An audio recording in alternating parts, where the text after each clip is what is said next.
T-Dog, J-Boy, and me, I'm Lugs. Our pride and joy is pumping our mugs. Be careful, kids, it could get rough.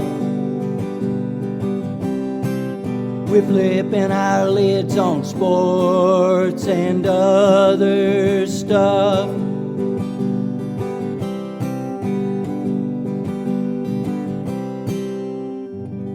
Welcome to Sport Weasel Central. I'm Lugs. I'm J-Boy. And I'm T-Dog. Hey, fellas, good to be back with you. It's another week of sports and other stuff. Got a joke to start with. You ready? Why don't crocodiles ever get lost? Anybody? I got no clue. They're in denial? Oh, that's really good. No, they're great navigators. Navigators. Okay, so I we like begin. denial better, I believe. I like that. Denial. Where's that river? It's denial. All right, let's get going. Our countdown continues. Opening week of NFL. Tonight we focus on the NFC East. Lots of question marks here. I think you'll find we're unsure of lots and lots of pieces here. But wait, there's always something wild that comes out in these discussions, and we'll get to those immediately. To recap, here's how they finished last year. Cowboys 12-5, Eagles 11-6, Giants 6-11, and the lowly Commanders were 4-13. So let's start there, Lugs. Fourth place. How do you like the NFC East in 2024?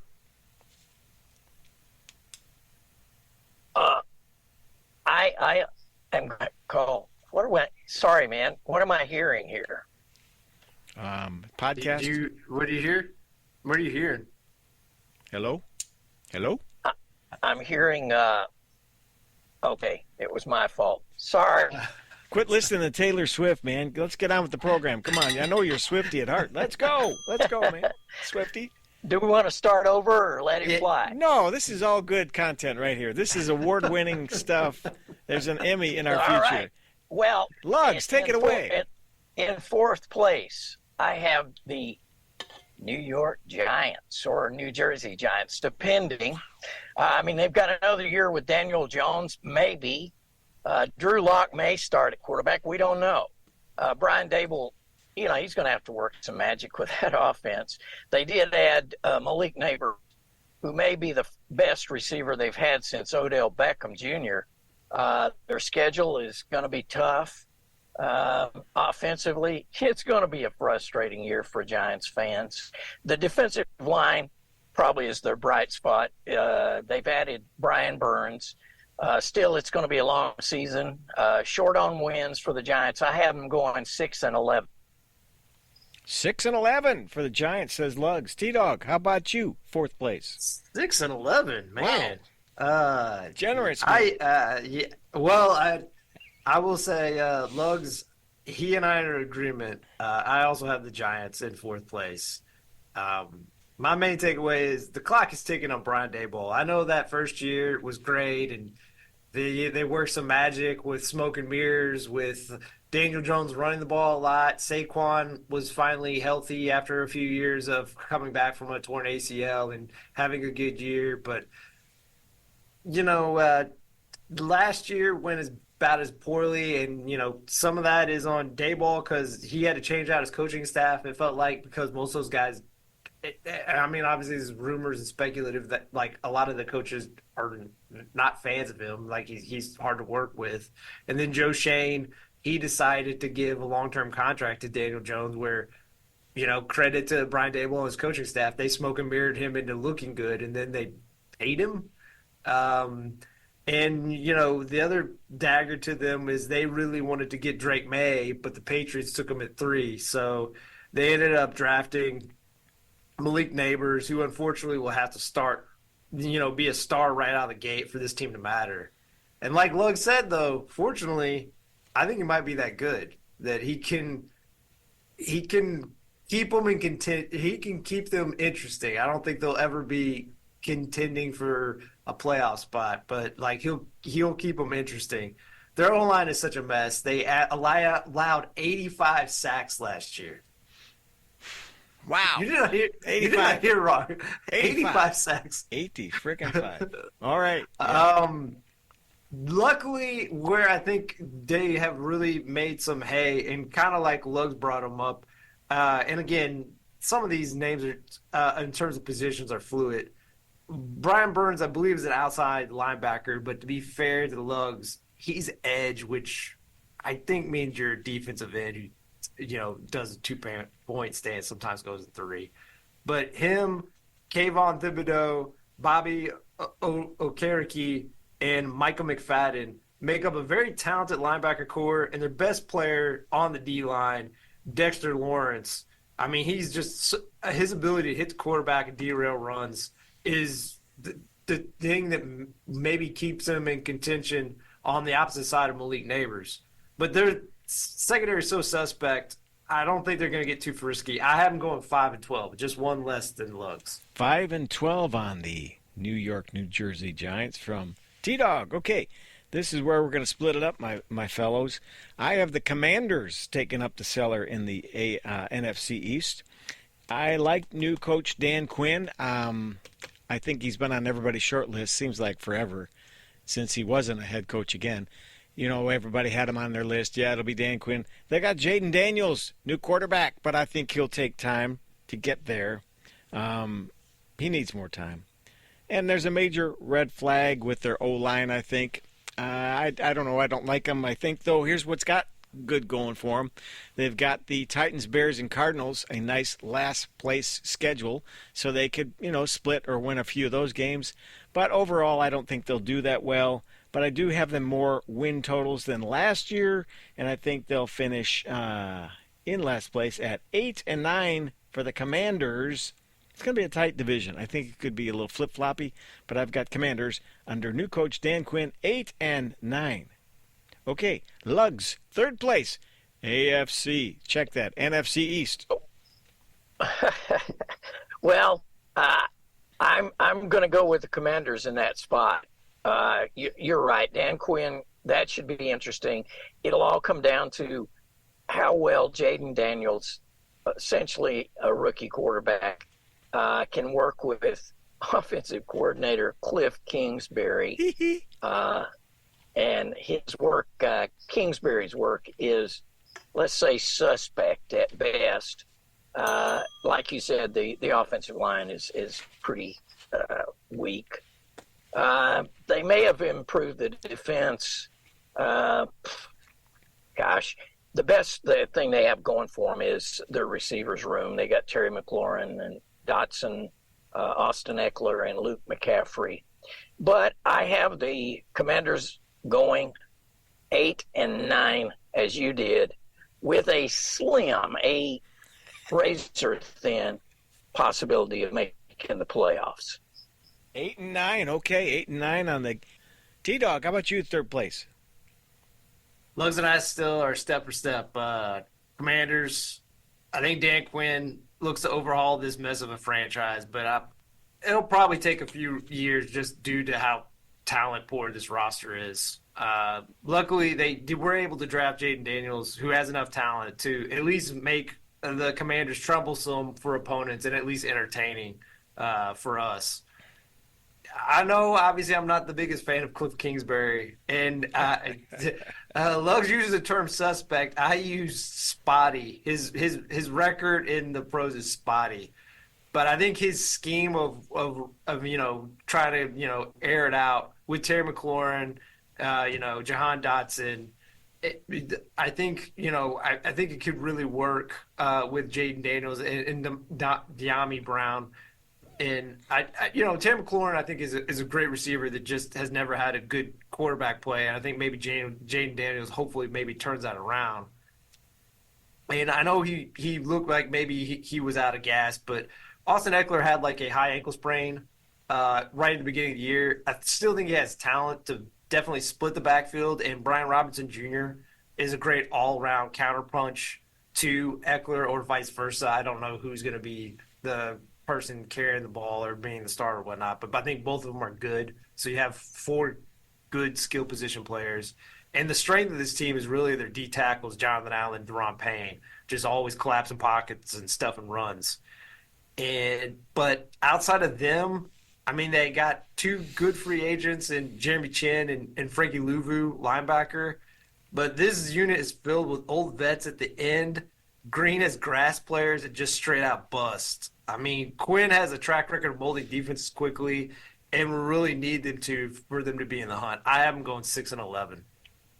Ooh, you are not a generous young man. 6-11 for the Commanders, or who we like to call the Commandos of Washington. All right, I flip-flop with you boys. I've got the Giants in third place in the NFC East. They have no quarterback. Repeat, they have no quarterback. Daniel Jones and Drew Lock, I mean, don't you guys have their rookie card somewhere? That's some rough stuff right there. They have a tough third-place schedule with the Colts, Seahawks, and Vikings, but maybe not so much now that we learned about J.J. McCarthy and the Vikings, but we'll see. That's on their schedule. And I think this, mark it down, write it down, Daboll, Brian Daboll, he's on a short leash.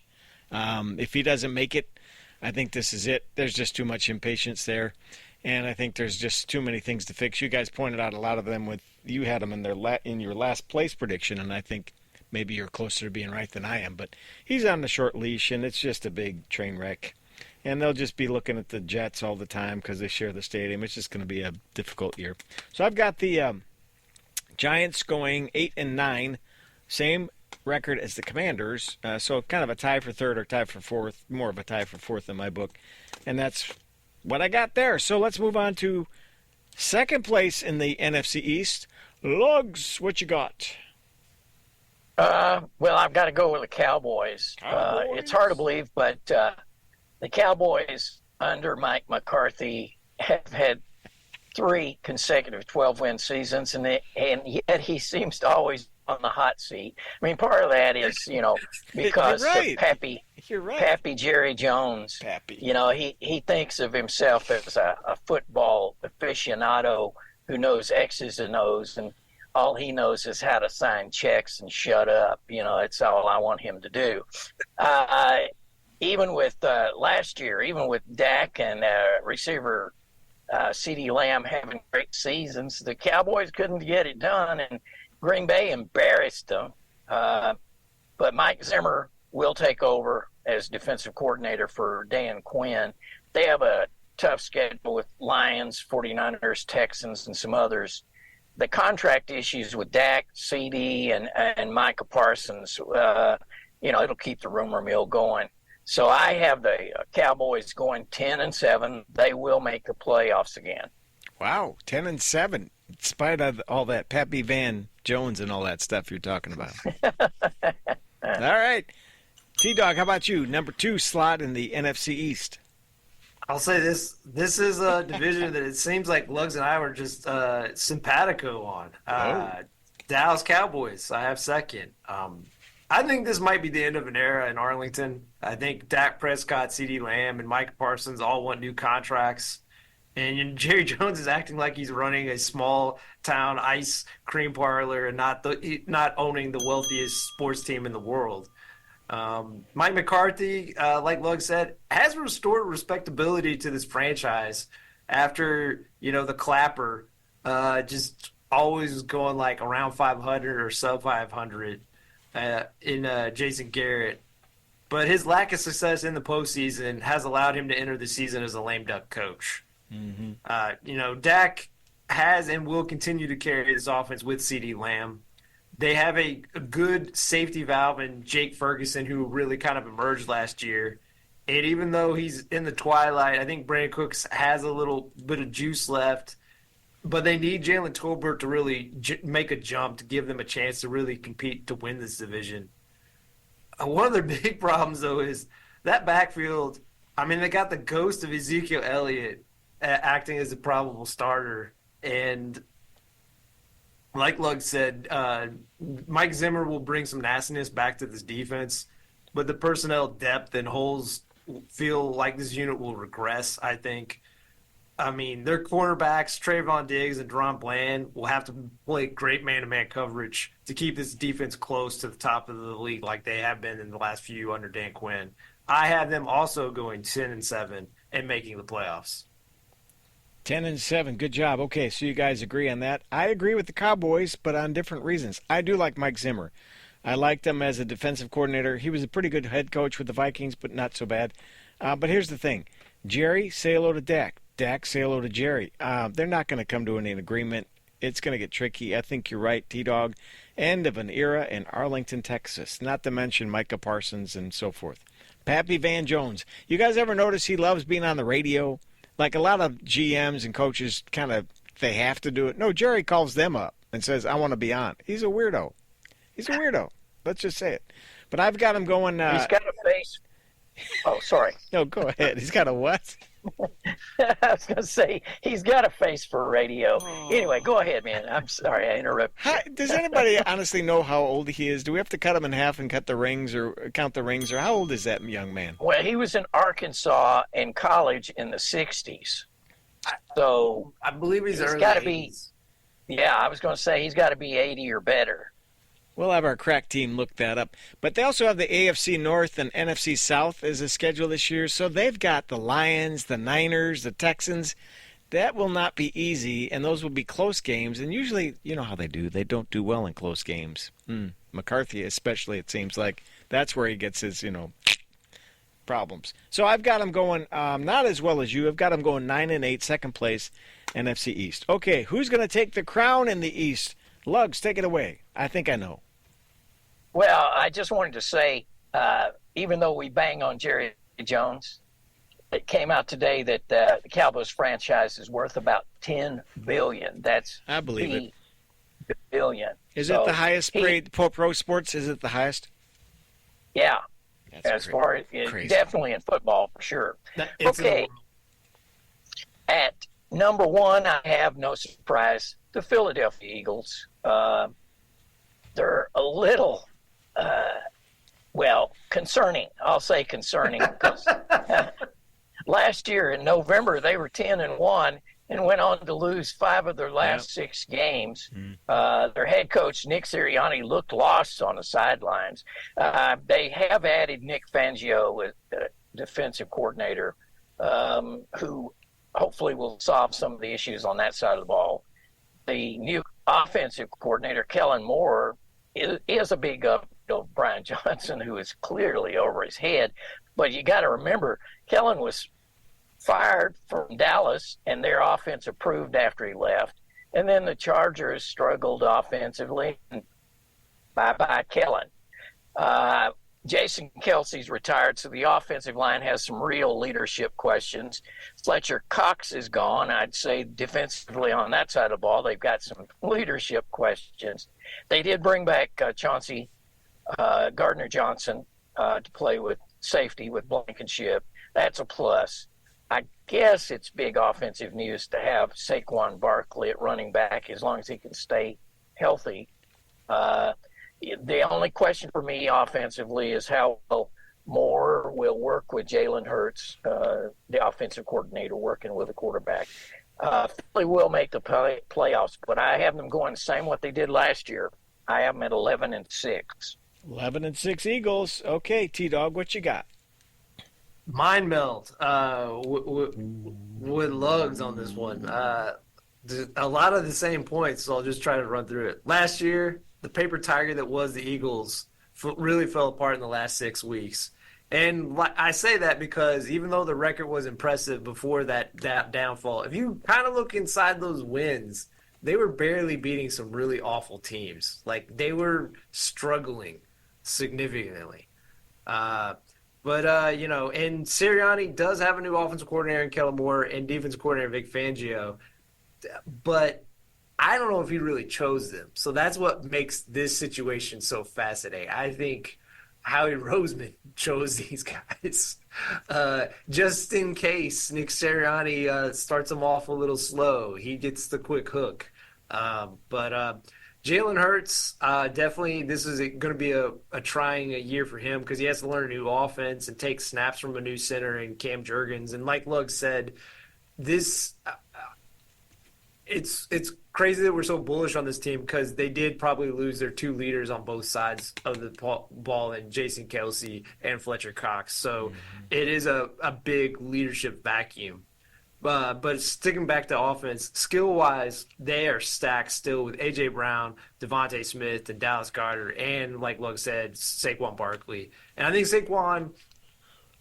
he can make defenses either he gets light boxes because of those wide receivers, or those wide receivers get one on one. So it'll make it easier, hopefully, for Kellen Moore to call an offense. On defense, it's going to probably take them a while to congeal because they need young players like Jalen Carter, Jordan Davis, and rookie Quinyon Mitchell to play pivotal roles early on. And one of their better players that they did sign in the free agency, Devin White, he's brand new to the team. And on top of that, Vic Fangio, while a great coordinator, he is a hard personality to warm to. Asked the Miami Dolphins that last year. So he might have problems getting younger players to buy in. That's why I also have them going 11-6 and winning the division. Thank you, T-Dog. 11-6 on the Eagles. I think we all agree across the board on that, 11-6. But first, Lugs, T-Dog mentioned light boxes. Okay, remember, you lit some talent with some soft lights that one time, and you made your own light boxes, didn't you? Well, yeah, sure. Man must do what a man must do. That just hit me wrong. That just hit me wrong. There's a reason the Eagles are number one, guys. You missed it completely. It's Dom. Dom is in the house. Dom got a better pay deal. Dom is the man. I think he is reinstated on the sideline. I think he got a pay raise. No, just kidding. I like Vic Fangio a lot. Loved him forever. Yeah, he's a tough guy, but maybe that's what they need. But I have a big question. Is Jalen Hurts okay, really? Because you're right. They tanked at the end of the season going 1-5. His boy is not there. Jason Kelsey's not there anymore. It could be a little tricky, but I still think the division's so rough that they easily win. Not easily, but at least beat the Cowboys. And they get one more win than the Cowboys. I've got them going 11-6 like you guys and winning the division. Let's see how they do in the playoffs. No guarantees on that, but that's that. So we've wrapped up the NFC East Division. That's always an interesting one because everybody loves them. Well, most people love the Eagles or the Cowboys or somebody in that division. They've got a lot of national prowess, and the Giants as well. So we'll see. All right, what else is on the docket today? Somebody wanted to talk about, what about J.J. McCarthy? That's a massive blow, isn't it, for the young Vikings and the rebuild?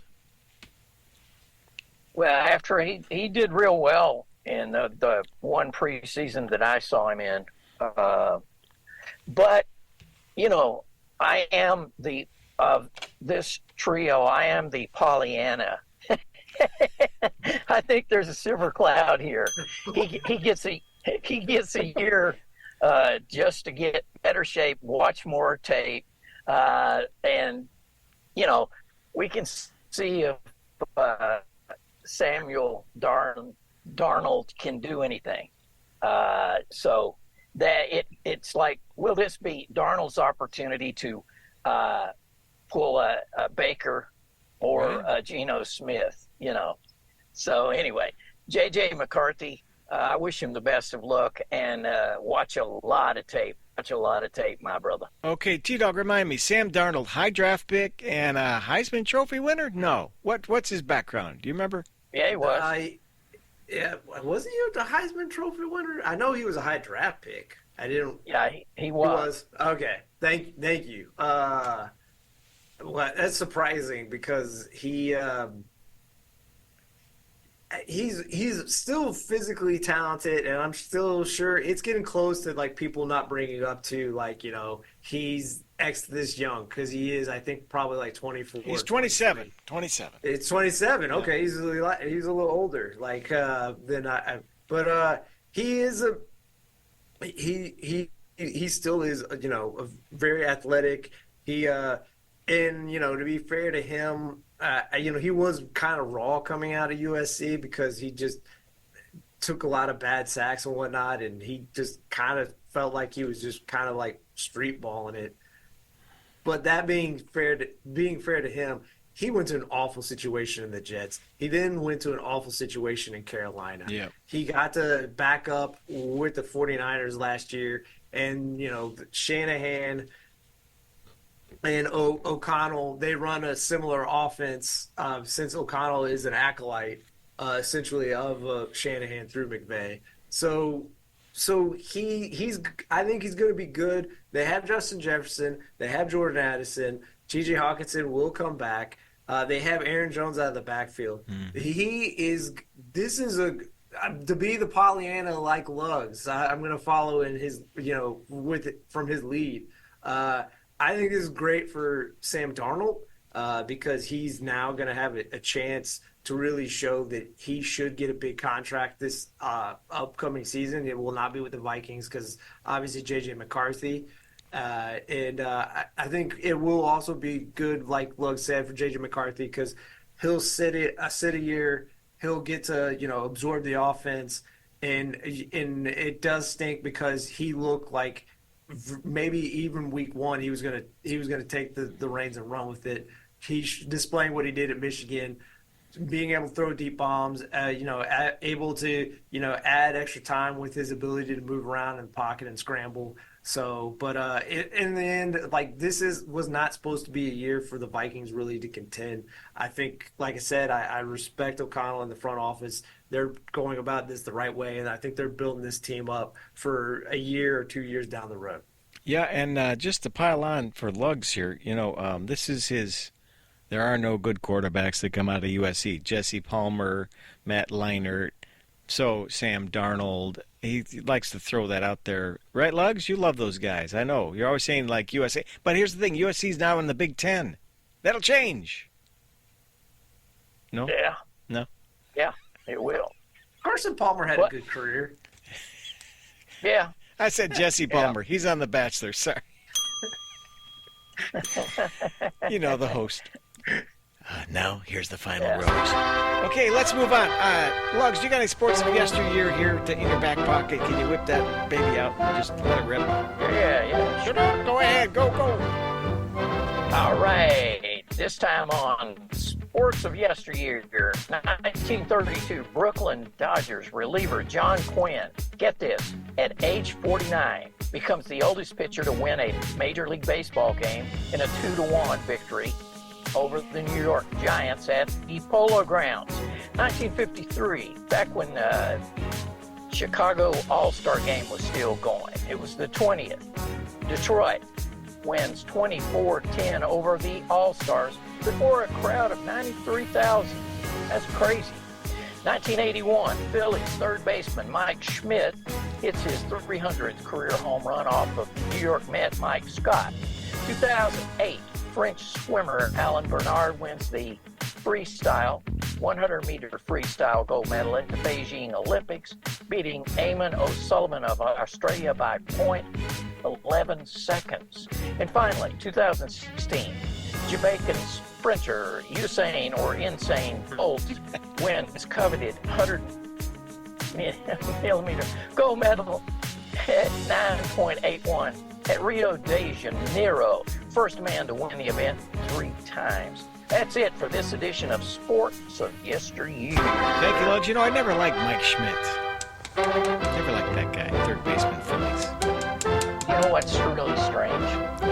The only thing I remember about Mike Schmidt was he fronted for Preparation H for a season. And we'll leave that right there. I just want to say I love both your all's comments. Just Big Boy just being like, you know what? I never liked that guy. And Lugs bringing up probably his favorite endorsement deal that he ever signed. Preparation H. Oh, you sound like Johnny Carson. Oh, Doc. All right, and I remember as a kid, the All-Star Game, you brought that up. So the old Soldier Field, the first version, would hold 100,000 people before the Bears moved in there in 72, I think. And they would have the college All-Stars play the previous champion of the NFL. Can you believe this? This would even happen today? And you're right, 93,000. It was like the Chicago Tribune newspaper put it on. And it was a big, big deal. And that's all gone away with the Super Bowl era. But it was quite the thing. And I remember it got a lot of press, and it was truly an All-Star game, and guys played their all. Whatever that's worth. Yeah. Okay, AP Top 25 is out for college football for the 2024 season. Fellas, what do you think about that? Georgia's up there again, of course. Probably expected to do really well. Thoughts on the whole thing? T-Dog, Lugs, take it away. Lugs. I was just going to say, you've got the usual suspects, really: Georgia, Ohio State, Oregon, Texas, Alabama, Ole Miss, Notre Dame, Penn State, Yeah. Michigan, and Florida State being the top 10.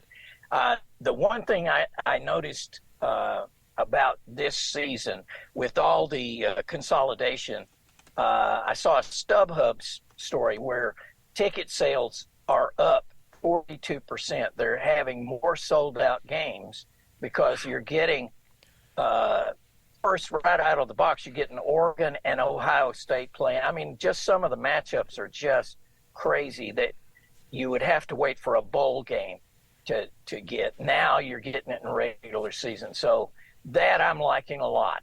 What do you think, Dog? I like that they're before it gets to the eighth spot. I like how the AP poll and the coaches polls are locked in the same order: Georgia, Ohio, Oregon, Texas, Alabama, Ole Miss, and Notre Dame. I don't know. It'll be intriguing this year. I haven't got to really look into. I'll ask Lugs, because I know he watches probably the most college football of the three is. Does Penn State even have a shot at winning the Big Ten? Oh yeah, yeah, dude. They're bringing back everybody on defense, and offensively they've got a couple of running backs. Yeah. Oh, they're going to be good. They're going to be good. Ohio State's the only team standing between them, and so yeah, they're going to be really good. It's going to be some real good games. And I guess again. Lugs, I'll ask you, since there are 12 teams that can make the playoffs, is there anyone outside the top 10 that you really see sneaking into the playoffs by the end of the year, or someone not even in the top 25? I would think that Tennessee has a shot, and crazy enough, I think Kansas has a shot just because of the nature of their game. Kansas to me is like Wisconsin with a few receivers. They'll throw the pass some, but man, they just beat you up. Of those two, that's what I would think. The other really interesting thing I saw from the polls is in both polls, in the AP poll, Louisville had the most votes, 111, not to make the top 25, and then they were second in the coaches poll with 95. Yeah. And I just in the coaches poll, someone gave Miami, Ohio props. They got one vote to be in the top 25, so that's pretty cool. That was a neighbor of mine down the street, Ray. He went to Oxford. We're going to have to wrap it up on that note on the AP Top 25. Yes, college football is in the wind. You've been listening to Sports and Other Stuff. We've been brought to you in part by Rudy's Furniture Mart. They've got to liquidate to the bare walls. These are the final days. Everything must go. Everything is chopped, slapped, hacked, even paddywhacked for unbelievable savings. There's a guy we know. He's working there tonight. That guy, he's a salesman. What's his name? Fish. And since this week in 1965, Sonny and Cher's single, I Got You Babe, hit number 1, Fish felt compelled to honor the little Goomba and the pop goddess. This Saturday, Fish will host a celebration of all things Italian with special dishes like chicken cacciatore, lasagna bolognese prepared by Chef Giorgio Lucatelli. Come on down this Saturday at 1 p.m. Enjoy the music of Cher performed by Chad Michaels, the world's most famous Cher impersonator. Admission is $20, with proceeds going to the Dom DeLuise Theater Scholarships. Come on down. On behalf of the little Goomba and all of us, we'll see you next time. So long.